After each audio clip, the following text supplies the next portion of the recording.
Hello, listeners. This is Kat, and welcome back to Put Your Hands on Podfic. This will be the continuation of Datastream. This will be Part 21, Chapter 21. Shouta, are you going to actually contribute to the commentary for the one-on-ones? Hitoshi asked his husband. Not likely, was the reply. I told you all I didn't want to be here, but you made me come anyways. Suffer. Ugh. The first match of the one-on-one fights is here, and it is the quiet and competent Shinso Hitoshi versus the loud and explosive Bakugo Katsuki, Papa called out. Izuku was really looking forward to this match, and no, he hadn't rigged the matches, regardless of what anyone else said. Honestly, he merely gave his desired order of matches to Nezu and said please. Not the same thing. The two boys walked onto the field, and Izuku could see, once again, the dark glee in Hito's face as he faced off against Bakugo. As midnight started the match, Izuku was only commentating on it with the back of his mind. His main focus? Watching Hitoshi. Hitoshi was out there, with all the confidence he had built up over the past 3 years of knowing Izuku and his uncle, and he was showing everyone just what he was made of. He was showing that it didn't matter if someone had a bright, flashy, heroic quirk. He wasn't worth any less than they were. He wasn't trash to be swept aside. He was proving to everyone and to himself that he was not a villain. Yes, Hitoshi had a dark sense of humor. He liked the night, the darkness. That's where he thrived. He came alive in the night. He was like the moon. He shone the brightest at night. He held a stark beauty, a beauty that only really showed itself when most everyone was looking elsewhere, sleeping, not focused on him. He was ethereal. Others might see his shining brilliance for brief moments, brief and terrifying moments, but they wouldn't really take the time to actually look at him, to truly see him. That's the part that Izuku saw.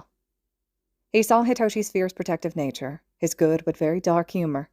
He saw how he was fierce, but at the same time he was soft, compassionate. Hitoshi could hold a grudge like no other he'd ever met, and it didn't take too much to irritate him, but at the same time, he could also be forgiving if the offense was mild enough and the apology sincere enough. And his eyes. Izuku loved getting lost in those amethyst eyes. Those eyes that were varying shades of purple, sometimes a soft lilac, other times a vibrant shade of violet, or when he was angry, a deep plum. Izuku felt safe in those eyes. Safe in the moonlight, that was Shinso Hitoshi. Izuku had always loved the night, and Hitoshi, his moon, shone brightest in the night. And Bakugo is down for the count. Shinso moves on to the next round, Papa called out, both startling Izuku from his thoughts and not. After all, he had been paying attention to the fight. Honestly. Well, I suppose since Bakugo won't be winning after all, the rest of our contestants have a chance, Izuku stated, reminding the audience of Bakugo's student pledge, causing them to start laughing. He'll be running the terror track a few times, Uncle muttered. After a quick 5-minute break to repair the field from the blast Bakugo was able to release before Hitoshi started hitting pressure points, it was time for the next contestants. Another 2 from the Class 1A, Izuku started the introductions. We have the most sparkly person I've ever seen, Aoyama Yuga, against the most pink person I've ever seen, Ashido Mina. The match wasn't very long. Aoyama was more interested in sparkling than fighting, and Ashido was a far more flexible and graceful opponent. Ashido Mina wins! From Class 1B, we have... Izashi was interrupted, as his mic cut out unexpectedly. We have the Lady of the Vines, Shiozaki Ibara. Sorry, Mike, didn't want you to finish that intro. I know what you were going to say. Versus Class 1A's Class Mom, Yaoyorozu Momo. Please don't take my mic away again. It makes me feel naked, Izashi complained. What's a host to do with no mic? Who even is present mic if there's no mic? Am I just present? Datastream, you gave him an existential crisis, thank you. Now I have to put up with that for the rest of the match, Shouta grumbled. Izuku laughed at that. Well, I guess I'll have to handle the commentary on my own. Ladies, let's get started. Yaoyorozu won with the liberal and creative use of a hedge trimmer. This match was going to make or break Denki's confidence for the rest of the festival. If he didn't do well here, if he fried his brain, if he lost, he'd be depressed for the next few weeks, Izuku knew. Izuku hoped Denki had really been listening to his advice at lunchtime. Denki really had made a lot of improvements in his abilities, and he could easily win this match. He just needed to believe in himself. The electric Kaminari Denki versus the dark and mysterious Tokiyami Fumikage. Izuku watched closely as Denki's charming yet calm smile slipped as dark shadow emerged beside Tokiyami. Oh no, Kaminari seems to have lost his smile. He must be getting serious. Tokiyami, Kaminari, believe in your training. The rest of us believe in you too. Izuku hoped he was able to encourage Denki without sounding too biased. As Izuku watched, Denki took a deep breath and let it out slowly. He shook out his arms, and then with a sharp glint in his eyes, he sparked up his hands and took off at Tokiyami. Kaminari Denki wins the match, Eraser stated calmly. He has really improved his control over his quirk in the past few weeks. Oh, this is going to be good. We have our pink inventor Hatsume Mei going up against the speedster of 1A, Ida Tenya. Testing, testing. Can you hear me? Hatsume asked. We hear you loud and clear, Izuku confirmed. Great. Time to get this show on the road. Hey, she stole my mic, Hisashi exclaimed. I'm only present again. She's Majima's terror child. What did you expect? Shouta shrugged. This'll probably take a while, so suck on a lozenge and drink some water. Wake me up when she's done. And after a beautiful 15-minute presentation, I hope all you support companies were watching. I'll be making sure to send all of her presented items and her contact information to your emails. Hatsume Mei walks out of bounds. Ida Tenya wins, Izuku called out. Thank you so much, Datastream, Mei called out, waving to the audience. And thank you for finally giving me the mic back, Hisashi exclaimed. I don't like being only present. I wish some of my students, past and present, were as dedicated to their courses as she is, Shouta sighed. Izuku took a deep breath. This was the only match he was actually worried about. Uraraka was a pretty fierce fighter, and while she could use some more work on her hand-to-hand combat, she knew that her main focus was swiping at her opponents to land a full contact hit. And that's what Nato was supposed to be learning as well. Do I actually get to keep my mic this round, Datastream? Papa asked skeptically. Laughing, Izuku said, I don't know what you're talking about, Mike. I would never take your microphone away from you. Uh-huh. Moving on to this next round, we have the sweet mistress of gravity, Uraraka Ochako, versus the sneaky student with the virtually unknown quirk, Monoma Nato. What do you mean, virtually unknown quirk? Eraser, you know his quirk, right? Izuku joked. Seeing as he's in my class, Data, yes. But if no one else has figured it out, I'm not going to be the one to tell. Ha! Monoma, Uraraka, have a great match. Nato managed to squeak out a win, but only just barely. He was able to double-tap Uraraka and get her floating before she could hit him, and then gently pushed her towards the outer boundary of the field, releasing her as soon as she was over the line. Wake me when this is over. Ugh. They have the same fighting style, practically the same quirk, the same personality. If I have to pay attention, so do you. I have so many things I could be doing instead of watching two hard boys try to dent the other. Let me know when it's Shouto's turn. Datastream out. Fine. Shouta showed his phone to Hisashi, letting him know that it'd be just the two of them for the match between Kirishima Eijiro and Tetsutetsu. Izuku knew that match was going to take forever, and he was not interested in paying attention to that. Kirishima was going to win because his quirk didn't rely on anything he ate, unlike Tetsutetsu whose quirk relied on how much iron he ate. Keeping a small part of his consciousness in the stadium, Izuku turned to a little side project he'd been playing with, stain searching. A few days ago, Nezu had asked him to see if he could find a pattern for the killer, and of course Izuku would never say no to the rat god himself. Besides, Stain had murdered 17 known pro-heroes and crippled 24 others to the point of being unable to make a full recovery. So, Izuku had been looking for patterns, and other than attack 4 heroes and then move on, Izuku hadn't found any real patterns. He was starting to think Stain didn't have one. Oh well, he had at least figured out what his quirk was and who he was. Akaguro Chisome, formerly known as the Vigilante Stendhal. Quirk was Blood Curdle. Izuku had managed to get a report of his findings out to the police and the hero agencies, and he could only hope that they listened to him and didn't just brush him off because they knew he was a kid.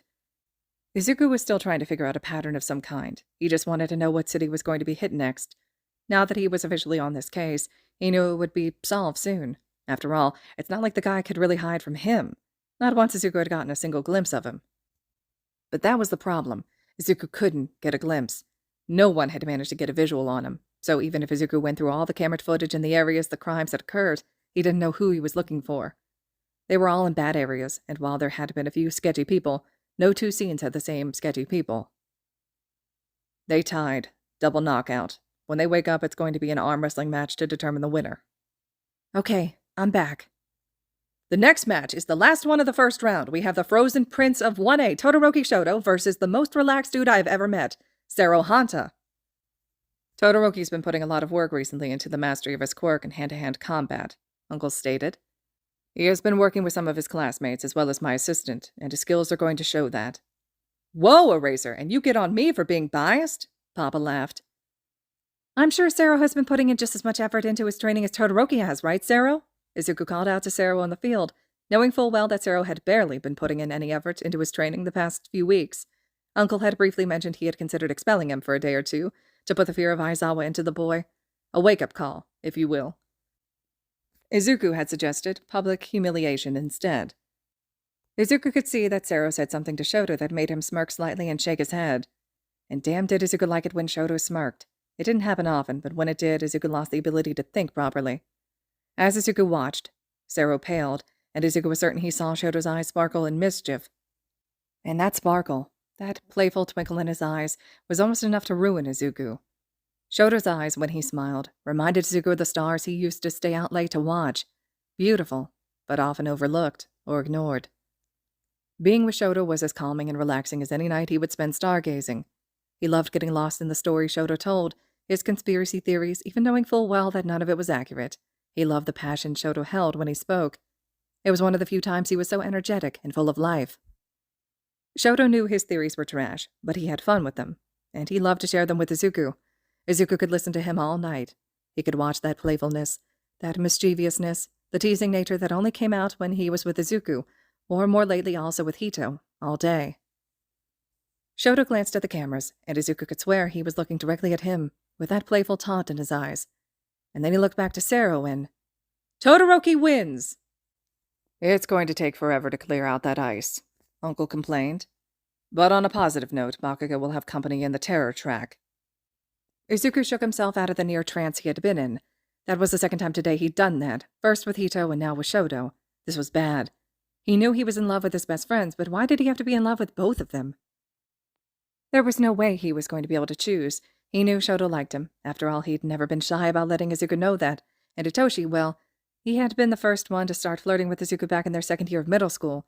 He was pretty sure Hito liked him just as much as Izuku liked him. Datastream here, everyone. Let's do a recap of rounds 2 and 3's finalists before we move on to the final round. For round 2, we had the matches Hitoshi versus Mina. Hitoshi won. Momo versus Denki. Denki won. Ida versus Nato with a win for Nato. Kirishima versus Shouto with a win for Shouto. For round 3, we saw Hitoshi versus Denki. Hitoshi won. Shouto versus Nato. Shouto won. Now on to the final round. Ladies, gents, and everyone in between, it's time for our final round. Todoroki Shouto versus Shinso Hitoshi, Hisashi called out. I have a bad feeling about this match, Shouto grumbled. These were Izuku's boyfriends, no matter what the three of them stated, and as such, there was going to be some chaotic shenanigans with this fight. Shouto could feel it. Oh, relax, Eraser, Izuku giggled. These two have been performing amazingly all day, and I'm sure this fight will just be as great as the rest of the matches have been. Hitoshi lazily glanced up at one of the cameras and gave a small salute. As midnight started the fight, Hitoshi smirked at Shouto. I'm tired, and I know you are too. That floral ice coffin you put Nato in was beautiful, but I can see how much it took out of you. Yeah, I'd really rather eat soba and take a nap right now. Shouto yawned. Might I suggest an alternative to fighting? Sure. Shouto didn't hesitate to answer. He trusted that Hitoshi wasn't using his quirk. Hitoshi walked right up to Shouto and held out his hand. Thumb wrestle. 1 round. Winner takes the gold. Shouto softly smiled at that. Perfect. Are they thumb wrestling? Mike asked, with Izuku laughing in the background, and they could also clearly hear a heavy thunk as if Aizawa had dropped his head on the table. Gang Orca handed out the medals to the winners. First place, Shinso Hitoshi. Second place, Todoroki Shouto. Third place, Monoma Nato and Kaminari Denki. All right, listeners, this concludes Chapter 21 of Datastream. Chapter 22 will be up next. Hope you all are still enjoying this one. Let me know your thoughts and reactions to this so far, and as always, thank you so much for listening.